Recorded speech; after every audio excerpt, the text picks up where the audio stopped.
নমস্কার বন্ধুরা, কেমন আছেন? আমি মৌমিতা। গুড মর্নিং সকলকে। তো সকালবেলায় আমি ব্রেকফাস্টে খেয়েছিলাম মুড়ি, আর ছিল বাঁধাকপির তরকারি। চিংড়ি মাছ দিয়ে হয়েছিল বাঁধাকপিটা। তো আমার তো খুবই ভালো লাগে, আপনাদের কেমন লাগে অবশ্যই জানাবেন। সকাল সকাল কর্তামশাই রবিবারের বাজারে নিয়ে চলে এসেছিল বড় বড় চিকেন পিস। তো ওটা দিয়ে ও বলেছিল আমি আজকে বিরিয়ানি বানাবো। বিরিয়ানিটা আজকে ও নিজে হাতে বানিয়েছিল, সকলকে খাইয়েছিল। তো কেমন করে বানালো, কিভাবে বানালো, সেটাই আপনাদের সাথে শেয়ার করতে চলে এলাম। প্রথমেই চিকেনটাকে ম্যাগনেট করে রেখেছিল, তারপরেই কড়াতে একটু ফ্রাই করে নিয়েছিল। একটু ফ্রাই করে নিলে খেতে একটু ভালো লাগে। তো সবগুলো ফ্রাই করে নেওয়ার পরে এদিকে বেরেস্তাটা ভেজে নিচ্ছিল। তারপরেই মশলাটা কষে নিল ভালো করে, পেঁয়াজ, আদা, রসুন, টমেটো, ধনেপাতা, কাঁচা লঙ্কা সব কিছু দিয়ে। তো আমি একটু হেল্প করছিলাম, ধনেপাতাটা দিয়ে দিয়েছিলাম। আর বরের সাথে একটু হেল্প করলে কি হয়, কর্তামশাইয়ের একটু ভালোই লাগে, তাই না? তো রবিবারের বাজারে আমি বলেছিলাম রোজ তো আমি রান্না করি, আজকে তুমি আমায় করে খাওয়াবে। তো অনেকগুলো জামা কাপড় কেচেছিলাম, কিন্তু প্রচণ্ড বৃষ্টি হচ্ছিল, কোথায় দেবো মাথা ঠিক করতে পারছিলাম না। তো ঘরের মধ্যেই টাঙিয়ে ফেলেছিলাম একটা লম্বা করে তার। তো আমি ভাতের জন্য জল গরম করতে দিয়ে দিয়েছিলাম, জলের মধ্যে সব রকম দিয়ে দিয়েছিলাম, এলাচ, দারচিনি, লবঙ্গ। চিকেনটা পাশে আমি কষাচ্ছিলাম। তো চিকেন কষা হতে হতে আমি কিছু কাজ করে নিচ্ছিলাম। এদিকে কর্তামশাই চিকেনটা কষাচ্ছিল, কখনো আমি এসে হেল্প করছিলাম, কখনো ও করছিল। তো রবিবারের বাজারে বাড়িতেই ছিল। রবিবারটা সবার জন্য একটু স্পেশালি হয়। তো রোজ তো আমরাই করি, আজকেও যদি একটু করে তো ভালোই লাগে। তো চালটা আমি ধুয়ে নিয়েছিলাম, আর ওদিকে জলটা গরম করতে দিয়ে দিয়েছিলাম। জলটা একদম অনেক ভালোভাবে ফুটে গেছিলো, তারপরে আমি চালটা ওর মধ্যে দিয়ে দিচ্ছি।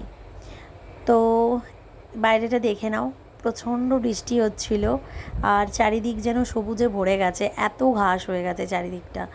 বৃষ্টি বৃষ্টি হলে না আমার মনটা ভীষণ ভালো লাগে, আর ভীষণ শান্ত আর ভীষণ আনন্দ হয়। বাইরেটা যেতে ভালো লাগে না যদিও, কিন্তু ঘরের ভিতরে বাইরের বৃষ্টিটাকে দেখতে ভীষণ ভালো লাগে আমার। প্রচণ্ড বৃষ্টি হচ্ছিল, তো জামা কাপড়ও কেচেছিলাম, কোথায় শোকাবো, তাই জন্য ঘরেই তার দিয়েছে, তারে শোকাতে হলো।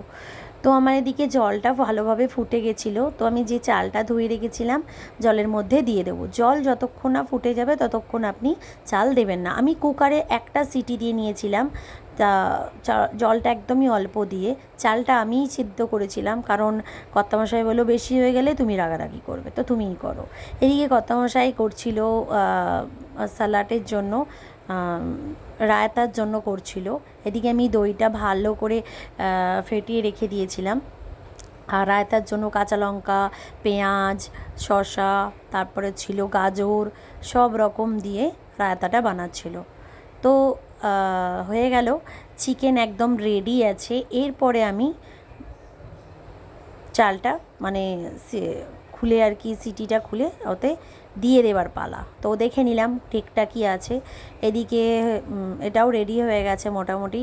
আর এবার আমি ভাতটা দেখব কেমন হয়েছে। তো ভাতটা আমি খুলে ফেললাম, দেখো ভাতটা কতটা ঝরঝরে হয়েছে। আমরা ভাবি হয়তো কুকারে করলে ঝরঝরে হয় না, ভীষণই ঝরঝরে হয়।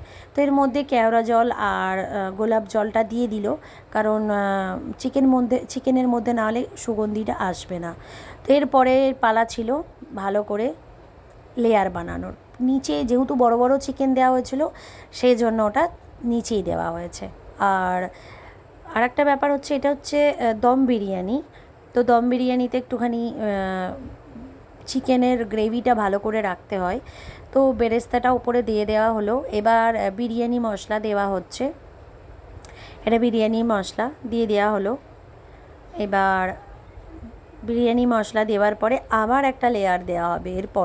এরপরে আবার আমি লাস্ট যে লেয়ার ভাতটা ছিল সেটাও ঢেলে দেওয়া হলো। আর আমি এটা বড় একটা কড়াই বানাচ্ছিলাম। আর এখন আমার বাবা মা এসছে, তোমরা সকলেই জানো, রাজস্থানে ঘুরতে এসেছে। আমার বাবা অপারেশান হয়েছে, তো আজকে একটুখানি বাবাকে রিচি খাওয়ানো হবে, কারণ পুরো সপ্তাহটাতেই আমি করছিলাম, মানে ঝোল টোল খাওয়াচ্ছিলাম। তো যাই হোক, সব মশলা টশলা দেওয়া হয়ে গেল, এরপরে বেরেস্তাটাও দেওয়া হয়ে গেল, আবার এর উপরে কেওড়া জল আর গোলাপ জলটা দিয়ে দেওয়া হলো। সব রকম দেওয়ার পরে এই যে দেখিয়ে দিলাম কি কেওড়া জল আর গোলাপ জলটা। তারপরে রেডি। আমি একটা তাওয়ার উপরে বসিয়েছিলাম, একদম ডাইরেক্ট বসাবে না, তাহলে তলাটা ধরে যাবে আর ভালো হবে না। প্রথমে তাওয়াটাকে একটু গরম করে নেবে, তারপরে এরকমভাবে বসিয়ে দেবে। আর থালাটার উপরে আমি একটা ভারী বর্তন রেখে দিয়েছিলাম। এই যে রায়তার জন্য কাটা হয়ে গেছে, রেডি হয়ে গেছে। এই যে একদম ঢাকনা খুলে ফেলেছি, ভীষণ সুগন্ধ বেরোচ্ছে, ভীষণ সুন্দর একটা সেন্ট হয়েছে আর ভীষণ ঝরঝরে হয়েছে। আর আমি একটুখানি কাই রেখেছিলাম নিচেটাতে, কারণ এটা দম বিরিয়ানি, তো দম বিরিয়ানিতে একটু কাই না রাখলে ভালো লাগে না, বেশ মানে একদম মাখা মাখা হবে তবে ভালো লাগে। তো দেখে নাও কতটা ঝরঝরে হয়েছে। কুকারে করলেও কিন্তু ভাত ভীষণ ঝরঝরে হয়, এরম কোনো ব্যাপার না যে কুকারে সিটি, একটাই সিটি দিয়েছিলাম। আর এই যে রায়তাটাও রেডি হয়ে গেছে। রায়তাতে একটু জল বেশি দিয়ে দিয়েছিলো বলে আমি একটু রাগারাগি করছিলাম। ওরা ভীষণ জল দিয়ে ভালোবাসে আর আমি একটুখানি টাইট ভালোবাসি। তো যাই হোক, সবাইকার মতে চলতে হবে এবং সবাইকার পছন্দ অনুযায়ী চলতে হবে। আমি চলে এসেছি আমার প্লেট নিয়ে। আমার তো ভীষণই আনন্দ হচ্ছিলো, ভীষণই মজা হচ্ছিলো।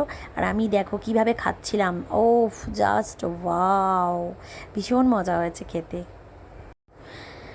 দেখো ছেলে কতটা আনন্দ করে খাচ্ছে, কতটা সুস্বাদে ভরা। আর ছেলে মেয়েদের আনন্দই বাবা মায়ের আনন্দ। তো ও খুবই ভালোভাবে খেয়েছে। আর নিজে হাতে রান্না না করলে কিন্তু খেতে ভীষণ ভালোই লাগে, তাই না? তো কর্তামশায়ের রান্না ভীষণই ভালো, ও রান্না করতে ভীষণ ভালোবাসে। আর আপনারা ভালো থাকবেন, সুস্থ থাকবেন, আবার দেখা হবে।